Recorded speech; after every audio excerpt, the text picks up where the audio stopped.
What's going on, creative people and creative entertainers and all, I would say, creative things admirers? Today's guest is Shane, and before I tell you what she does, my name is Pyric and I am your host. Let me tell you, you all know that sometimes someone has to plant a seed and someone has to water it and someone has to take care of the seed. And I would say she's that kind of a person. She is a teacher. She teaches art and poetry.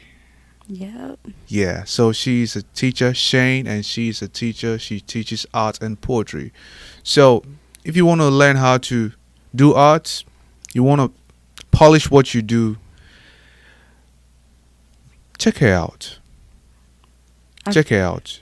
She has had good testimonial from friends. Blues, who's a good guy. Yeah, Blues is awesome. Yeah. He's such a sweetheart too. So check her out, and she performed poetry too. So Shane, the name is Shane. Yeah. How do you spell it? It's Shane, and my dad named me after. There's this cowboy movie named Shane.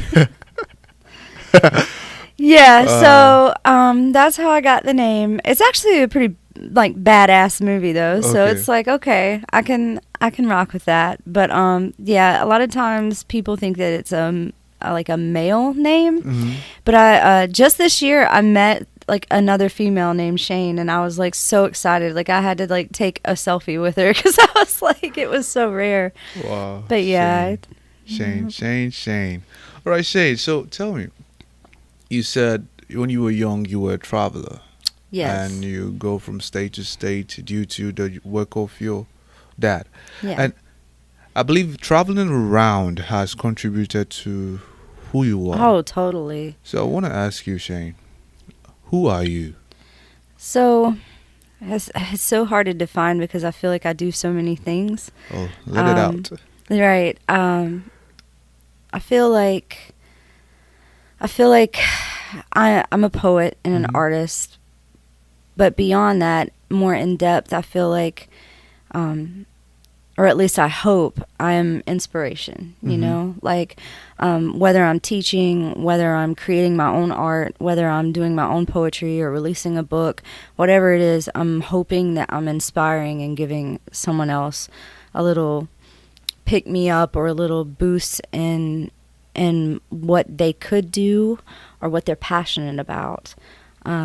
There's a poet that's from, oh gosh, like I don't know if it's like the 1800s or maybe even before that. Also around. It was a long time ago. Who said that it's not about just being a poet, it's about being a seer, Mhm. like how to use your senses and things like that. And I full-heartedly believe that because I believe that when you start thinking in poetry, when you start thinking in art, and when you start seeing the world in that way, then everything just unfurls for you. And it's like you become a child again in awe of the world around you. And that is what I hope to embody, and that's what I hope to give out Mhm. every time I create something. So if I was to say like who I am, I would hope that I would be inspiration, or at least that's the goal. Mhm. Yeah. And I tell you what, people do love doers. Yeah. If you do something, good or bad, you get people to gravitate towards you. You'll get people who see value in what you do. They'll seek your services. They'll seek your company. They'll Yeah. seek your enlightenment. So I solely believe since you're a doer and you're looking to help and you're providing value day in, day out, living your life, you are inspiring someone. Yeah. I think like, we all make a mark too, Mhm. and then it's up to us to make sure we're out there giving it. One of the slam team I was on, Mhm. Respect the Mic, one of the members has this quote in one of his poems. It's Mr. Witts. He says, "If you're not teaching, you're thieving." And I love that quote, and I always remember that. It's like you got to be. It's if you have talent and you're making moves to achieve goals, it's almost like it's your responsibility to help others to achieve theirs and to give it to the world and not just keep it to yourself, you know? Mm-hmm. Mm-hmm. It's really true. You have to help others too. Yeah. Yeah. Interesting. So, Shane, I want to ask you, but before I even ask you about how you decided to become a poet Yeah. and an artist, tell us, like, I see you wearing Respect the Mic, Yeah, I'm Slam, supporting. and you were on the Slam team. I So was. tell me or tell us your experience about the whole Um, journey. Oh, that's a good question. So at first, I really did not like slam at all.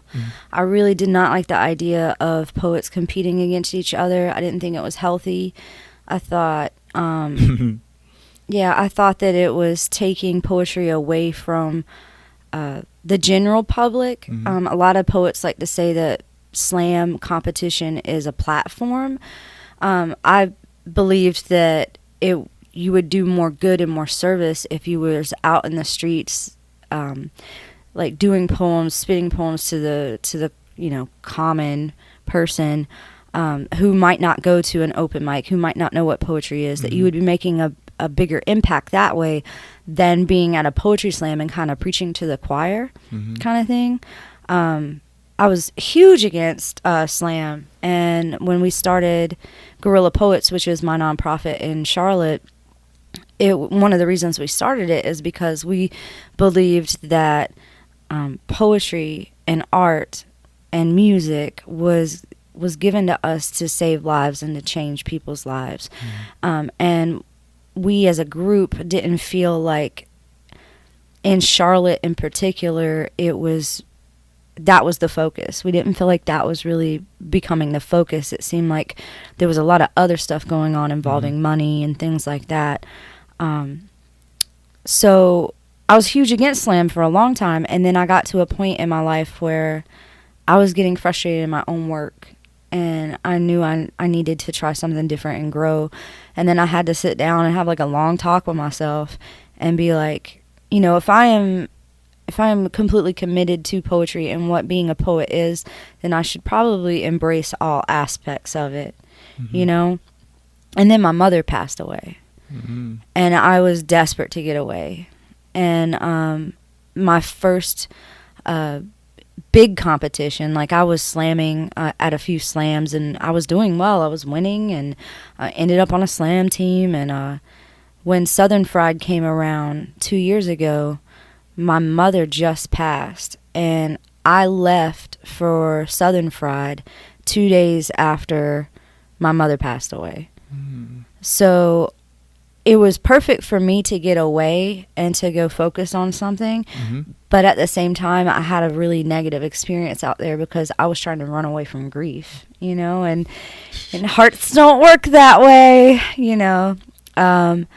But now last year, I went again with the same slam team and had an amazing experience. I wrote the entire time I was there. I loved it. I didn't even come home for a while. Like, it was great. I had such an amazing time. And so I think the importance whenever you get into anything that deals with competition, ego, money, anything like that, I think is important to remember the reason why you're there. Like, I go because it helps me with my writing, it helps me with editing, and I get inspired hearing all the other poets. And I get inspired by being in new cities and being able to experience the people of those cities. So for me, it's really like collecting poems. It's a growth thing. So my focus, like, of course everybody wants to win, but my main focus is how can I leave here and be a better person and a better poet than I was when I came. So how can I leave here and be a better person and a better poet than I came? Yeah. That is a bomb right there. Thank you. Boom. Yeah. So creative people, you felt her experience, and at the end of it all, she says how she can leave better than she came. Yeah. That is excellent. Yeah. Interesting. So, Shane, You told us about your experience at the slam and how you felt about the slam and you embracing it since you're an artist. So tell us, how and when did you decide to do art and poetry?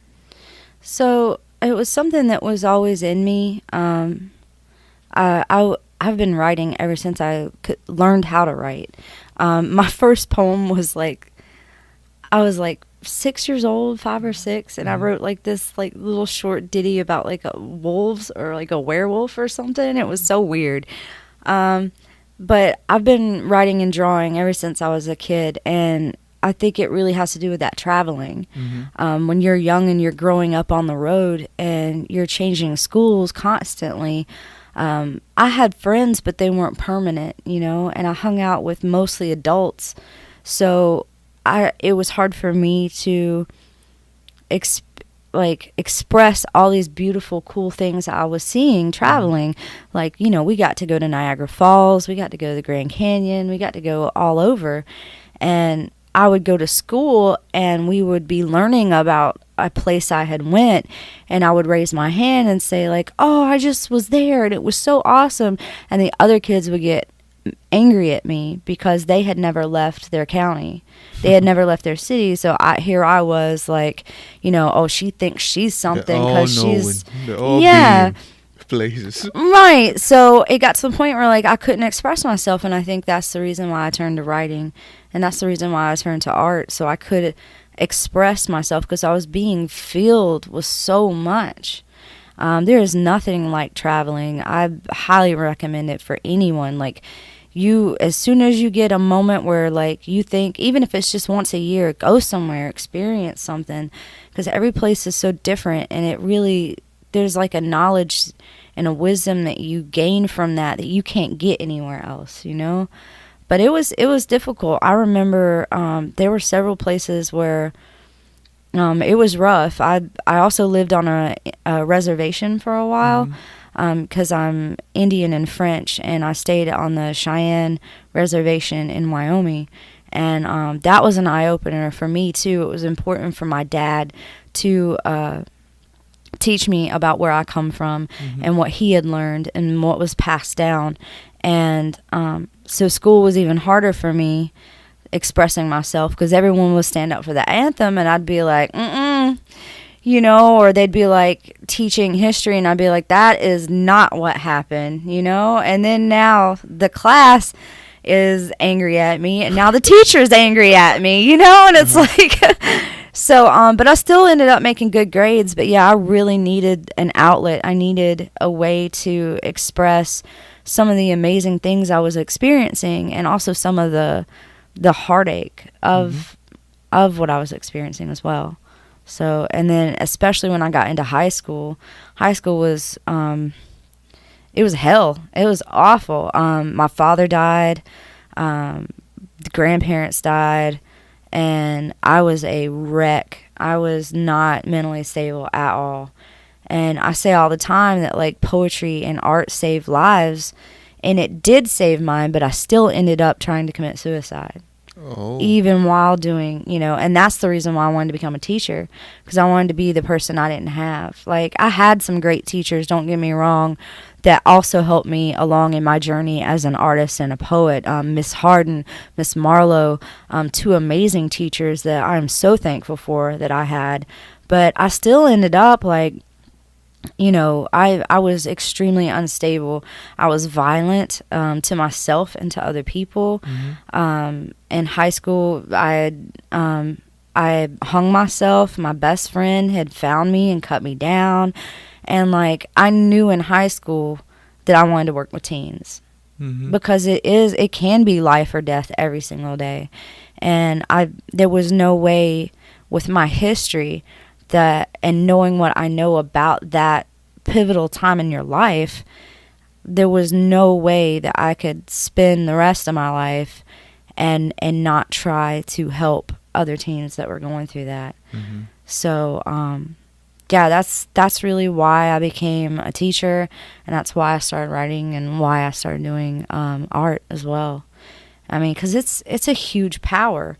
Artists and poets aren't just painting things to make your house feel good.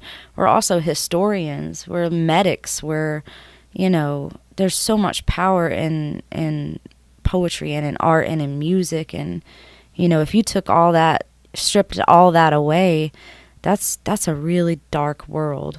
I just left. Hold on. Empty space.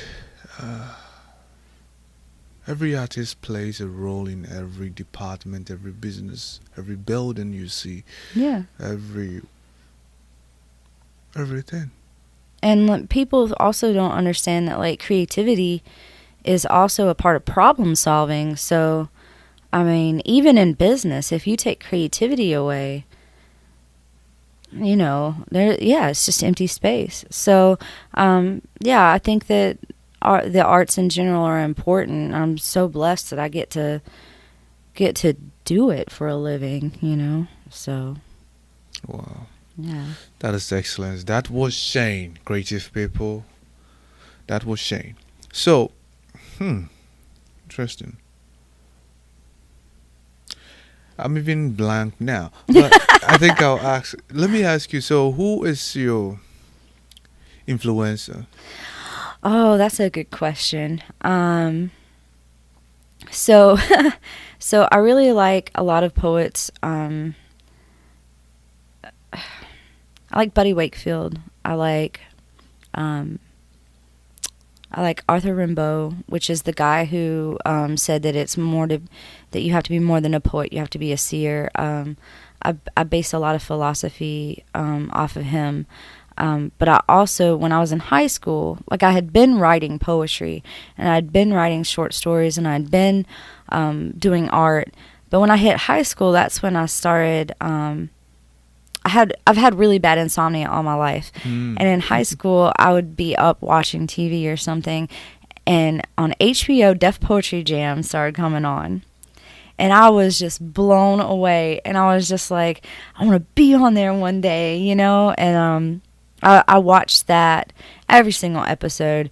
And I was also huge into Rage Against the Machine and a lot of, like, rock bands and things like that. Mm-hmm. But I always mention Rage Against the Machine because that was one of the influences on me that helped me become a political poet.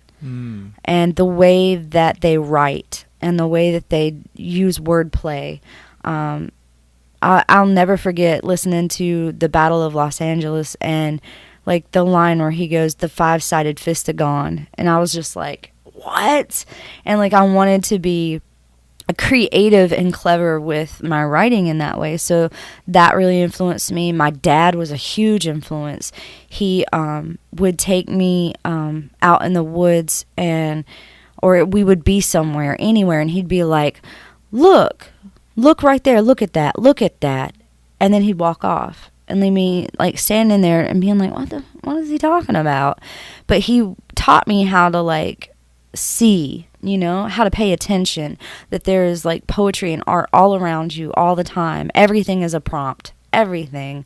And he taught me that, and he would encourage me to keep writing. He would want to hear my poems. There's a poem called Invictus. He considered that our poem. He wrote it on the back of his toolbox, like, he was a huge influence for me to write and to draw as well. He encouraged me to draw. My mom really encouraged me with art a lot. I don't think she totally understood the poetry, but she got the art, and she pushed me in that respect as well. I'm influenced by a lot of beat poets too from, like, the 60s, because they were so rebellious and just their voices were so loud and prominent about what was going on in the world around them. So in art, I think my influences, Monet, modern artists, I've been following this lady called Robin Sealark, Mm-hmm. and she is a really big inspiration. She's on YouTube, and she's an artist. And then just I'm influenced by my peers as well, like Jay Ward, Bree Stallings, Blues, Mm-hmm. like there's so many, all my friends, the Respect the Mic Slam team, the Guerrilla Poets, every single one of them are so incredibly talented, and even just having a conversation with them will spark something. So, Charlotte has some amazing people who just even being in their energy or just Mm-hmm. talking to them, it makes you feel successful, or like you can get to the next step or something. So, yeah. So That's yeah. it. Wow, that is excellent. So she get inspired or influenced by parents, Hmm. some known reputable poets, peers. I think yeah, Yeah. that's it. Yeah. Yep. That's excellent.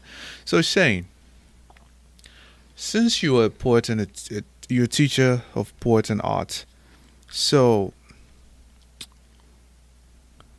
I want to ask you this. Sometimes when you wake up, you may feel you don't want to do anything. Some days you wake up, you're jammed up, you're jacked up, you want to do something, you Right. feel inspired, you got some ideas last night and you couldn't sleep and now you are up. So you are about to grind and then life hits you. Like, Yeah. oh snap, what do I do? But you keep moving. So I want to ask you, day in, day out, right? What do you do differently? And what do you Okay. do? Like, what are your steps, or what do you do differently to see progress in what you're Oh, doing? okay. That's an excellent question, and that's extremely important, because it will hit you. There are going to be days where like you don't feel like painting, that you don't feel like writing. There's going to be days where there's times where I'm like, as much as my heart is in teaching, there are Mhm. some days where I'm like emotionally overwhelmed, and like I feel like going into the classroom is going to hurt me, Mhm. but I mean, emotionally, because I know my students' stories and I know what I have to be for them when I go in. Um, but I always try to remember why I'm doing what I'm doing, and then I also switch up my language. This is something I've learned from um, PFO, which is an organization called Playing for Others. I started working with them, and the lady who runs that, Jennifer Brand, is amazing. She is amazing, and she also has been showing us some self-development tools, and one of them is changing your language from should to could. And I read somewhere else too about how instead of saying I have to, say I get to. And just those little changes in what you say completely will change your mentality and change the way you feel. So when I wake up in the morning, for the longest time, I'd be like, I should go work on this painting or this book. And I stop saying that. And instead, I say, I could go work on my painting or this book. And then all of a sudden, it's an inspiration, and you don't feel guilty about the action. There's not that pressure of, if I don't do this, then I'm falling behind. Mhm. Instead, you are inspiring yourself to go do it. And it's the same for like, if I'm not feeling like I want to be around people today, and I know I have to go into a classroom and there's like 20 students, I don't say I have to go teach today. I say I get to go teach today. And it completely I'll say changes. you get to, it's sort of an opportunity, a chance for you Oh, to yeah. be alive and get through life the way you want. So Yes. you get to. Yeah. And like another thing that's so important too is I'm really bad about making time for myself. Until I found that making time for myself doesn't mean sitting on a couch and watching TV, So like now I pick up my sketchbook, or I do something that's going to feed me, you know, and that's also giving me progress because now I've got more art to show and sell, but I'm also doing something that is calming me, relaxing me, and feeding my spirit. So I'm not a very girly girl, so my self-care might not look like going to the spa. My self-care might look like sitting down to just doodle, or sitting down to experiment with new types of paint, or listening to a podcast, or reading a self-help book, even though I used to hate them. I used to think that they were so ridiculous, but now it's like they really have some gems of knowledge in there, doing something that's gonna re-inspire me and keep me going. So self-care doesn't always have to look like going to the spa or something like that. It could be something that you are learning to continue on your journey. I try to switch it up too by doing really unique things. Like, and I'll play this game sometimes when I'm out somewhere of like, where's the poem in the room, and I'll people watch, or I'll think of an idea for an art project and then flip the perspective on it, So like just trying things in different ways and then trying new things as well. I did a summer program with Community School of the Arts, and Jason Watson, I was working alongside him, and he is so inspiring to be around. And he would get an idea to try to play with like a fabric or a type of paper or something and use it in an art piece, and he'd be like, "We fear no medium," and it's stuff like that, of like not being afraid to try new things and just for the fun of it, that keeps you going as well. And you're growing and you're learning something new, so not only is it fun, but you're expanding your talents too. So Wow. Day in, day out. A lot of stuff goes on in your mind, but you're able to change your language. It's like, instead of saying I have to, you say I get to. yeah. Or instead of saying you should, you said I could. Yes. Which sort of changes your whole perception about what you're about to do. Oh yeah, and it works. It's something so simple, but it works. Yeah. Yeah. I'm starting a little bit program here. This is not a shameless plug or anything, just a digression. And I was, as you see a mirror here, right? And the mirror, I intentionally leave it to let it have some spots because nothing is perfect. Oh, right. So, I got you. I was tying my shoes up and I saw myself in the mirror. I'm like, who the hell are you planning to do this thing? And I said, I'm a fucking psycho. I'll do it. And the moment I said that, it sort of changed my perception about having limits. Right. I'm not saying I don't have limits. I have limits which I need to know how to balance them. Right. But, and also just to plug this, if you don't have limits, it doesn't mean you have to spread yourself too thin too. Right. Yeah. Yeah, So and I'm learning that. It just dawned on me, yeah. It changed my perception that I don't have limits. And if I want to do it, I can do it. It's just going to take learning, planning, Right. talking to the right people, working with the right people, learning from my mistakes.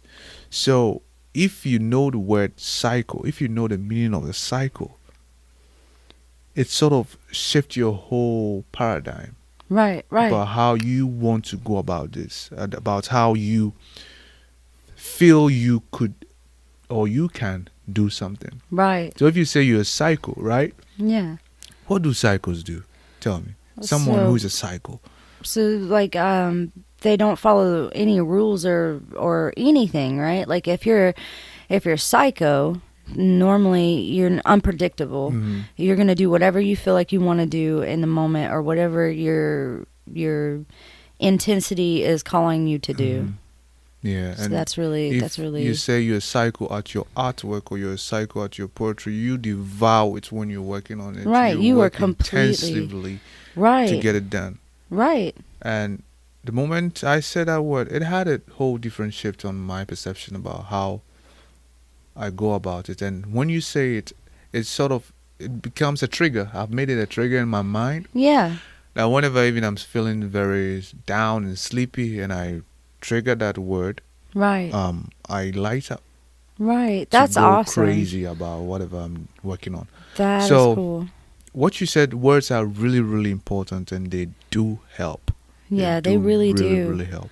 That's really cool. I might try that for myself when I'm like, Yeah, just look at him. I'm a fucking psycho. fucking psycho. Yeah.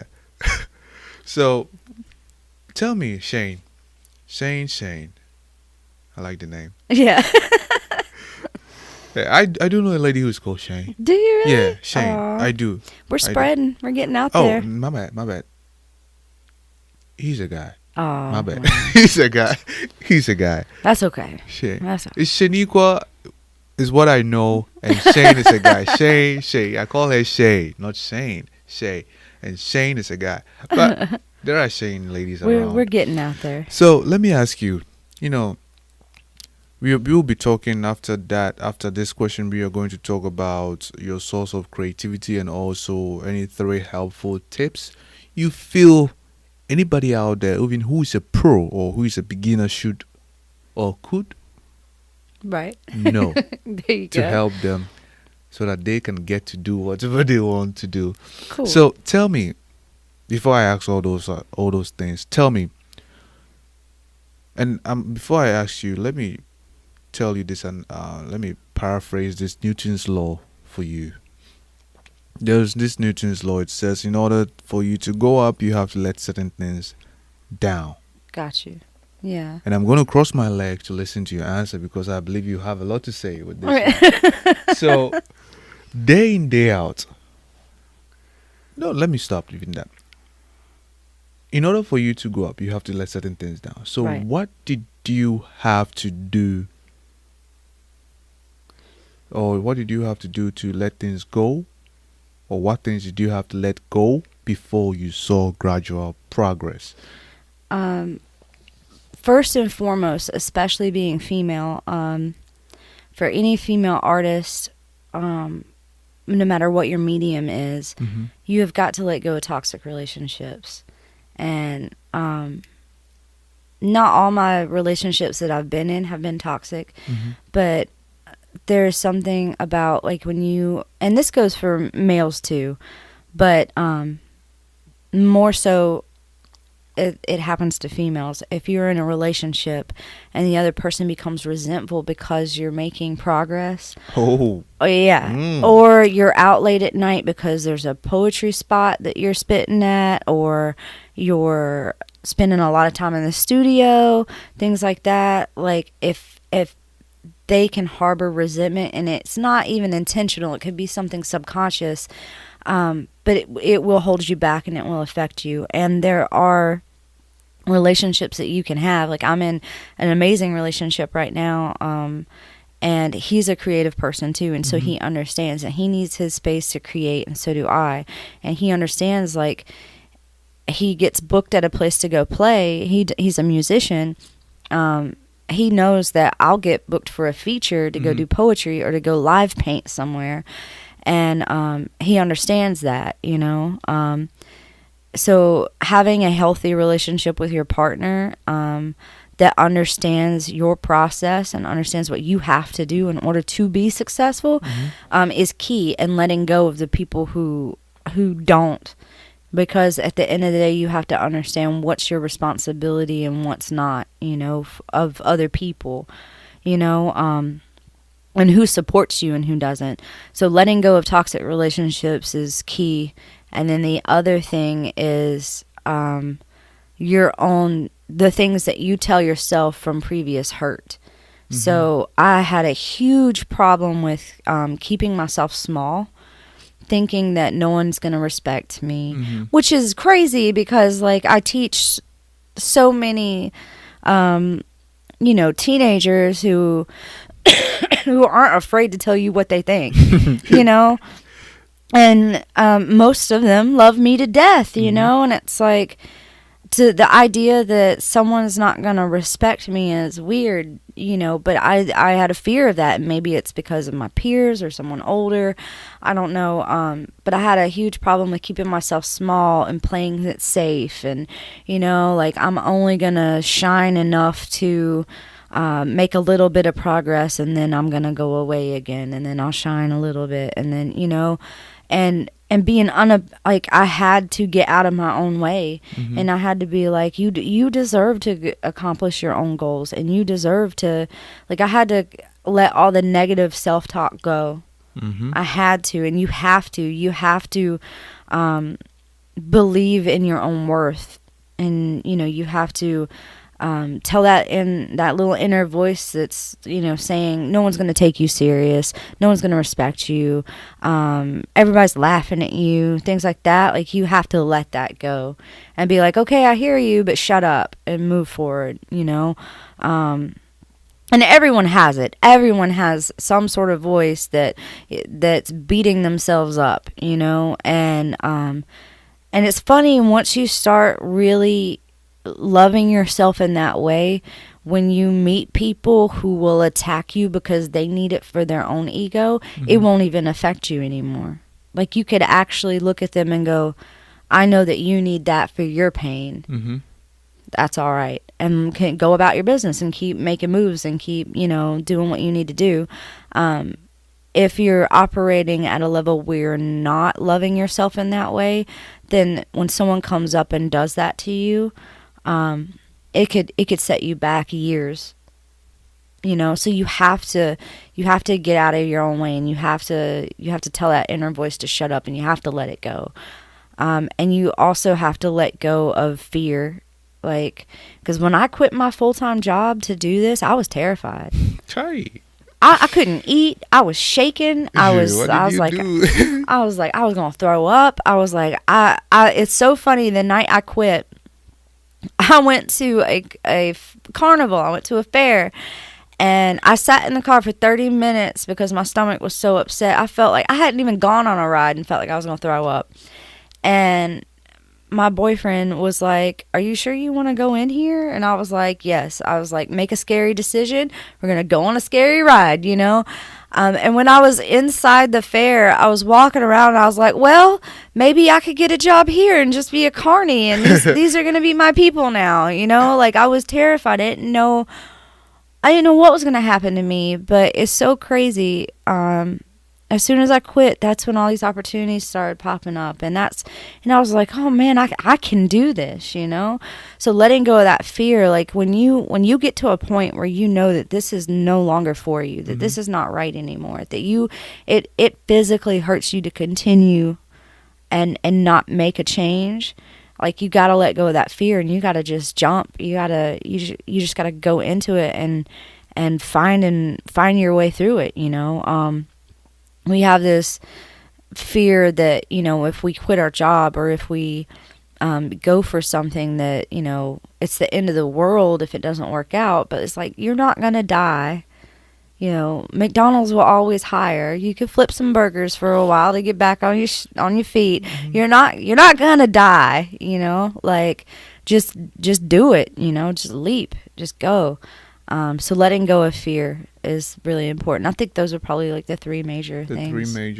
Yeah. So to summarize what Shane said, when it comes to the things she had to let go before she saw progress, one was letting go of toxic relationships because it affects you. Yeah, it's like you're surrounded by toxics, and you become what you surround yourself with, what you see day in, day out, what you read, what sits beside you, what you hear. So let go of toxic relationship because it's going to drain you down, and it's going to make you feel not capable of doing what you want to do. And the second was finding... The second one was, I don't even remember what I said. I talked for so long. Let me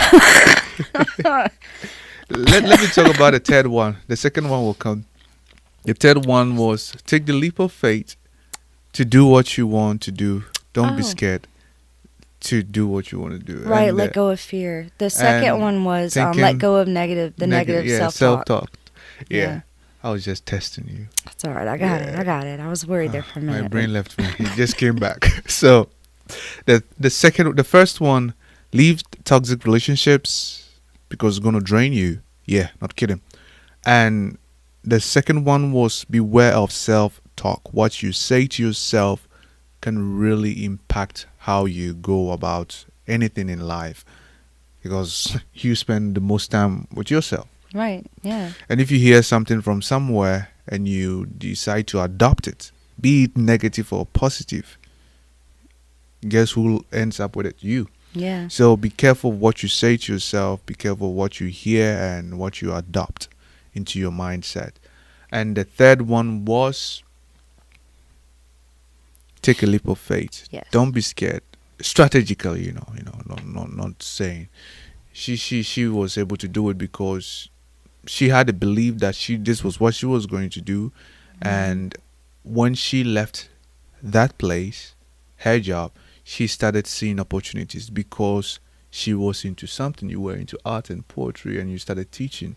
Yeah. And that is how you were able to see opportunities. Not that you just quit and like, okay, where's the Right. wind gonna blow me? You had a Right. plan. Like I didn't have a completely mapped out plan, but I knew what I wanted to Mhm. do. Like I knew kind of what my direction was, you know. And then for at least 3 weeks after I quit, seriously, I soaked up all the knowledge I could. I took You free do You became a business psycho. summits. I became a psycho. I soaked up so much information. I was reading nonstop about strategies on how to plan for yourself when you're self-employed. I read books about the adolescent mind, like how I could become a better teacher. I read self-help books about how to be successful. I took an online free business summit and crammed that in for 7 days straight and just learned about marketing and things that would help me to sell online and stuff like that. I mean, I was soaking up all the knowledge that I could. So anyone who takes that leap, you definitely be learning, because there's a lot to it when you work for yourself, or you're trying to work for other organizations and do your own art and do your own thing. Your revenues, your money is going to come from many different streams, and you have to be okay with that, and you have to be able to know what leads those streams to you, so you can make sure that it don't dry up, you know. It doesn't get clogged up. Yeah, that too. So but yeah, I was terrified. But I'm so glad I did. Yeah. And at this moment, I wanna say thanks to any self-employed person, anybody who is not self-employed. I want to say thank you to. And the reason I'm saying this is that I remember when I did have a branding and marketing agency, I was driving around. I had a client, just that I was trying to get to the next level because I knew agencies that were charging 2K for branding strategy, that were charging 35K. And what they were doing, I know I was able to do it because I've done it on a lower level for people. Right. And it depends on what that client wanted. So looking around, driving around, I'll be looking at businesses. I'm like, wow, these people have been able to survive. And I was clapping for them in my mind. Right. They may have their own struggles in the business, but they are still there providing services. Oh, definitely. They are still there employing people. They are still there being able to pay the lights. Oh, definitely. So Mm-hmm. It was a big ups to anybody who is self-employed, who is grinding, who is helping other people to also get jobs so that they can feed their family. Big ups to everybody out there. Big ups. You all stay blessed and keep grinding. Anyway, that was something side. So, you know what? What do you have? You said you are sitting on 13. Sorry to bring this up. Yeah. You said you're sitting on 13 books. I am sitting on 13 books. I'm releasing my next poetry book called Divine Disturbances in November, and it's going to also be released with an art show and an interactive kind of gallery, because I want to start adding multiple layers into the things that I'm doing.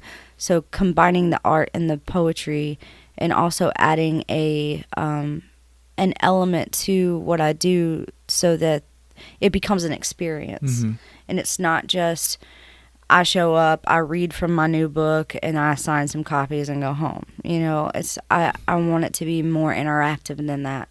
So I'm coming up with new ways for that. But yeah, 13 books. I think you had mentioned something about if I had any advice for anybody. Don't do what I did. Okay. Don't. Since you're talking about, let's go into that. Yeah. Let's go into that. Like, if you were to talk about, I would say 3 main things which you think or feel someone out there could know, Yeah. or like it's not a must, but it's going to help them. Right. You know. Definitely the don't do what I did and wait that long, because if I released a book a year, that's 13 years. That's 13 years it would take for me to catch up. And I got so far behind with releasing these books that because I was helping so many other people achieve their goals and not focusing on mine. So one of the 3 major things is get your ass organized. If you write poetry, if you do art, make sure you have it organized. Have that stuff in folders, have backups, have a plan with what you're actually going to do with it, you know. I have one book that has already been published through Main Street Rag called Fallen Heroes of the Awful Waffle, and it's all about poems. It's people that I've met in waffle houses all over like the southern United States. And it's crazy because you don't realize you might focus on one project and not realize that there's all these other things that are getting backed up, you know? And so if you're not organized, if you don't have like a goal map, if you don't sit down and map out, okay, this is what I want to achieve, here's the next step to achieve this thing, and so on and so on, you can get backlogged like that to where now it's like you almost have to cut corners in order to catch up, you know, and that sucks. Like, I would love to try to submit every single one to be professionally published like my first one was, but I know the reality is that if I want to catch up so I can move forward, like, some of them are going to have to be self-published, you know, but that doesn't mean that I should half-ass the book. Like, I can still pay a professional editor, which I use Leslie Ruprat. She's here in Charlotte. She's amazing. You know, I could still make it professional, but you just have that rush behind you. So definitely be organized, because it can get away from you, especially if you're into activism, you know, like me running Guerrilla Poets, like a big part of my life is activism, is being an activist, is being in the community and helping others. And then, you know, one day when I finally was like, I'm going to go through all my poetry, and then I realized how much I was sitting on. I mean, it made me so sad, like, to think, you know, like, I didn't care enough about myself to think that this was important until it had gotten this far, you know. Yeah, so that's one, is get your ass organized, because it was a pain in the ass to go through all those poems too. It was a lot, like, because none of them were organized. Yeah, so be organized. Be organized, 1, and now 2. 2 is find that one thing that makes you feel the best. So think back to like the happiest moments in your life, like places where you felt most connected to the world around you, and then figure out how you can incorporate that into your goals. Sleeping, wow. Right. You could do a workshop on sleeping. You could totally do that. Like, one of mine was when I was traveling, it was being in awe of the world. So as long as I continue to try to cultivate that feeling every day, and then make sure that what I'm giving into the world has that feeling as its aim, I'm gonna feel way more successful, and you will too. Way more successful in what it is you do, and you're gonna feel way more fulfilled. So making sure the emotion that you want to feel for yourself and where that passion comes from is being included into your goals.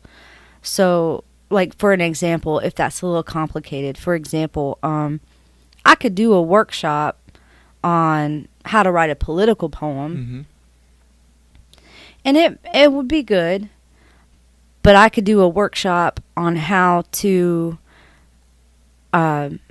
match your body to nature, like describe yourself as a tree, describe yourself as a canyon, and I'm going to walk away feeling way more fulfilled because you've redefined yourself, and it's one of those emotions that are my primary emotions, which is freedom and awe. Like, you've set yourself free by redefining yourself. Or you're going to go outside, you're going to leave that workshop, and you're going to look at a tree different. You're going to look at a picture of a canyon different. You know what I mean? So it's like you're seeing it like it's the first time you've ever seen it again, So making sure your primary emotion, whatever that is, whether it be love, whether it be safety, whether it be freedom, whether it be whatever it is, making sure that that's being incorporated into your goals. And that keeps you going too. Yeah. And then that was 2. So now the third one. 3, if you're an artist of any kind, whether it be painting, music, or poetry, or theater, whatever it is, comedy, don't let other people get to you. There are cities that are hella supportive of their artists, and then there are cities where everyone's kind of out for self.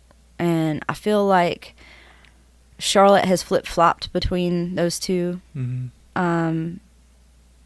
extremes, and I think we're in a good spot now to where we can support each other and like really become something great, again, or maybe even better than it was before, because Charlotte was really well known for, like, North Carolina in general was like the poetry state.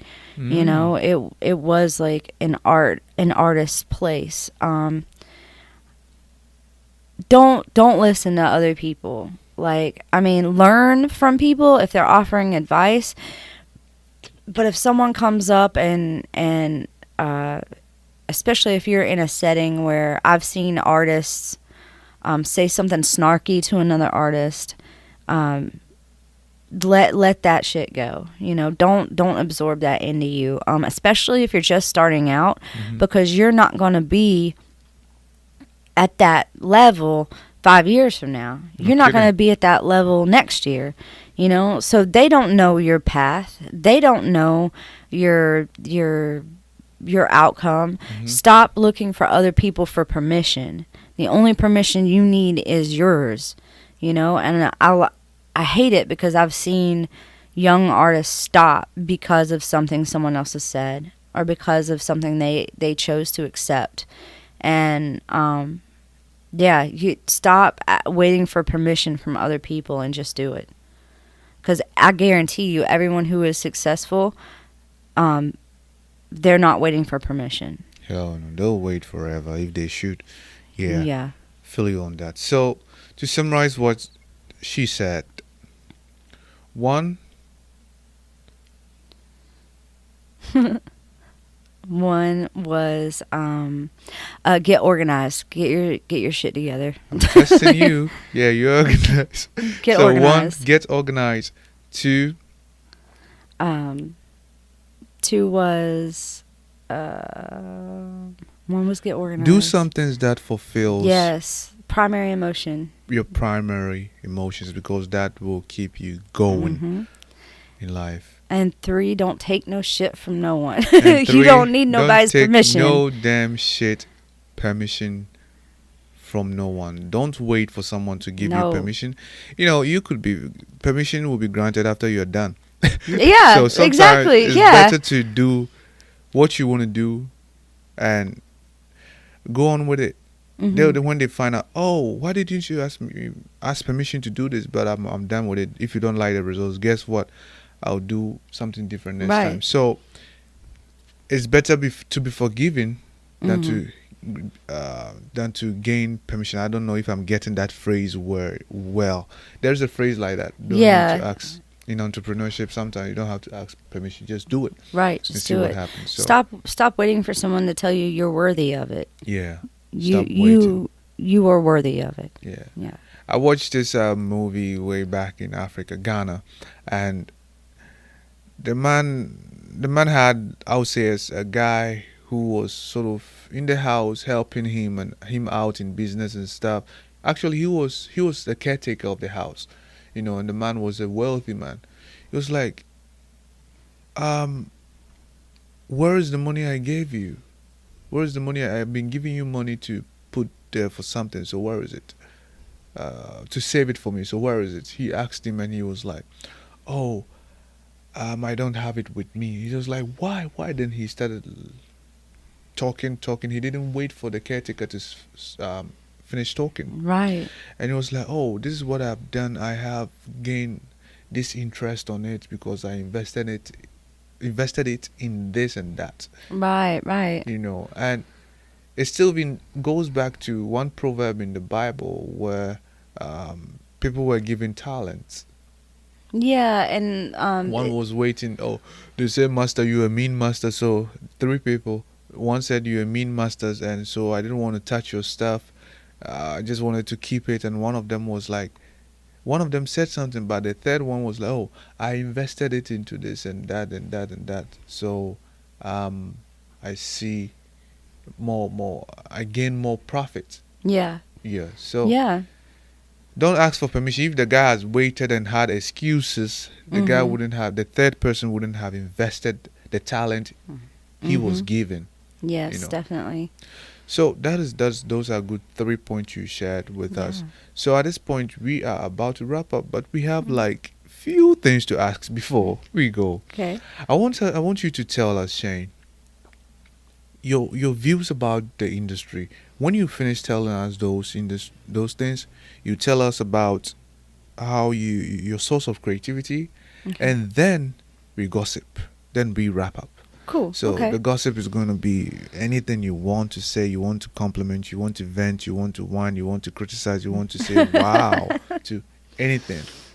Okay. So tell us, what are your views about your industry? I feel like a lot of people think that the art world, whether it be poetry or art or even music, I feel like there's this huge veil.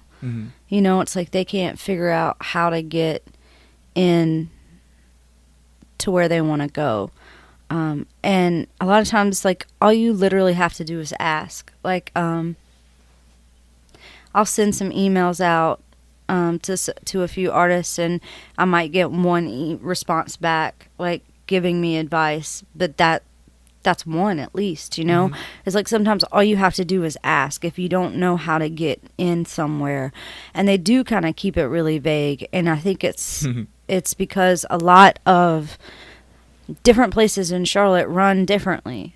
Like I work for Bahailu, playing for others, and then I also I'm teaching at Henderson. So those are the 3 places I'm mainly teaching, and then I also do workshops with guerrilla poets all over, everywhere. And every single one of those organizations run differently. Guerrilla Poets runs differently than Bahailu. Bahailu runs differently than PFO. PFO runs differently than Henderson. They all have their own leadership, and they all have their own inner workings. So getting in to, like, if you want to go teach art at Bahailu, it'd be a different process than if you want to go teach at Henderson or something like that. And some of the funding is coming from different places. Some are grants, some are, it's like it becomes complicated. It becomes overwhelming. So like the industry in itself, and it's the same with galleries. Like there are some galleries where they want people out of state. They want international artists. They're not looking for people Local. right here in Charlotte. And if you don't know that and you're wasting your time like applying to the place and not getting in and getting frustrated, and then you start thinking that you suck as an artist Or and the stuff local like place, they don't like this, they are so biased or whatever. Why? right. Or like, you play this type of music, this venue doesn't like that type of it's like you have to kind of do your research. And it becomes overwhelming, but like the industry I feel is very much like veil until someone like is like, hey, come here and check it out. It's like eventually you meet someone that pulls the veil away and it's like, this is how it works. But you won't know that unless you ask. So yeah, I encourage everybody to always ask questions about like if and don't be afraid if they don't respond to you. Just move on to the next person. But the industry is very much I keep wanting to say cloak and dagger, but that's malicious. It's not malicious. It's just you have to ask in order to learn how it works, how to get into certain galleries, how to get into certain how to be a feature at a poetry spot. There are tons of poets in this city that would help other people find that out, but it's not something you can Google. You know what I mean? So the industry is very to put that information out. Yeah, the industry is very much veil with all the workings behind it, and someone has to actually, be like, "Hey, come here, I'll show you." So that would be how I would say the industry is. Wow. Yeah. That's how the industry is. So tell us, Shane, what is your source of? But before you tell us that, let me say this to the audience. If you're still listening, this is Creativity is an Idea podcast, a source of creativity for creative entertaining people and anybody who wants to be entertained and inspired to do whatever they want in life. And today's guest is Shane. She is a teacher and she teaches poets and art. So if you are listening, you're in that industry, great. If you are not, you can still listen because she was dropping some good stuff, which applies to day in, day out life, which most people take for granted. So stay tuned, and she is about to tell us about her source of creativity. Yeah. So Shane, tell us, what is your source of creativity? For me, it's the exposure of humanity. That's like my artist statement, and that's my poet statement, and how that connects us. So my source of creativity comes from seeing. It comes from connecting. So if I'm connecting with nature, it's still an exposure of my humanity. If I'm connecting with someone in a grocery store or someone, I make eye contact with somebody and we have this special little moment, that's a source of inspiration. That's a source of creativity. It's connection to me. Connection is the source because I could go outside and look at the sky and be separate from it and think, oh, that's a pretty sky. But if I go outside and all of a sudden my chest becomes the sky and I submerge and I rise up to meet the sky in the way that I give it attention, and the way that I attempt to connect and find myself in the sky, or like, how does this relate to me, or how is this a part of me, then it becomes so much deeper on that level. And that's where the poetry and the art and like that's where all the arts is in the connection between the world around us and ourselves. So a lot of the poems that I write and the things that I paint, there's always a connection there. Wow. So the arts and the creative things we see are all in connection with the world around us and each other. Yeah. That is excellent. Yeah. We are about to gossip, Shane. So if you want to take a sip of water, just to... Oh, Lord, who do I want to talk about? No, I'm just playing. You can talk about any creative, not even any creative. You can talk about any public figure, any public issue, global things you want to compliment, you want to criticize, you want to vent at, you want to whine at, you want to say, "Wow, that is good." You want to, oh, to hell with that. I'm not gonna even going to talk about that. Right. Any personal thing, just let it flow. So we had mentioned a lot about the teaching. So I know here lately there's been a lot of like teachers quitting and things like that, like in public schools, because the schools are overcrowded, the teachers aren't being paid enough, and it sucks. Public school is a terrifying place right now. I will tell you that what's being done in our school systems is terrifying for this country and for these youth and these teens, and it breaks my heart. But one thing aside from that, like, we don't give teachers enough credit, but at the same time, I've also been in school systems where, and it would be a public school or it'd be an alternative school, not naming any names, because I'm very thankful to work with the people I work with and to be in the programs I'm in. But I've seen a problem arise in a classroom, and it's been the teacher's fault. And like, I can easily say that maybe 80 to 90% of issues that arise in the classroom are because of the teacher. And I've seen students have panic attacks, and the teacher tell them that to get over it, and won't even give them 5 minutes to go to the bathroom so they can catch their breath and calm down. And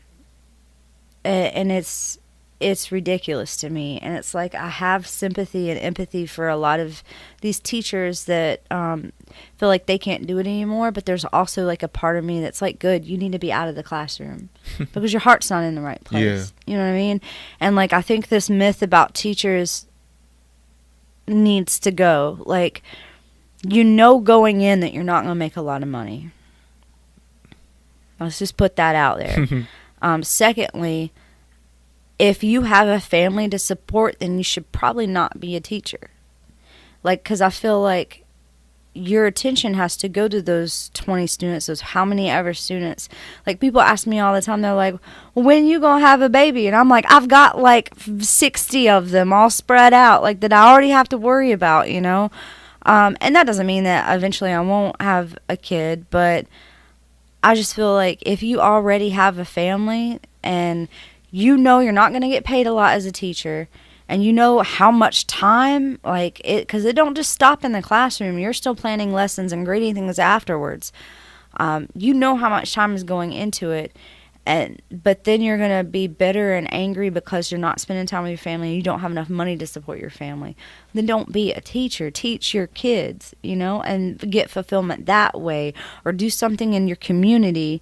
Do an after-school program. You don't have to be like in a public school, you know, constantly if you're under those constraints. I feel like in order to be a teacher in a public school now, it takes a very specific person in a very specific time of their life, whether that might be early 20s to mid 30s, you know, like, and it sucks because it's gotten that much pressure onto teachers.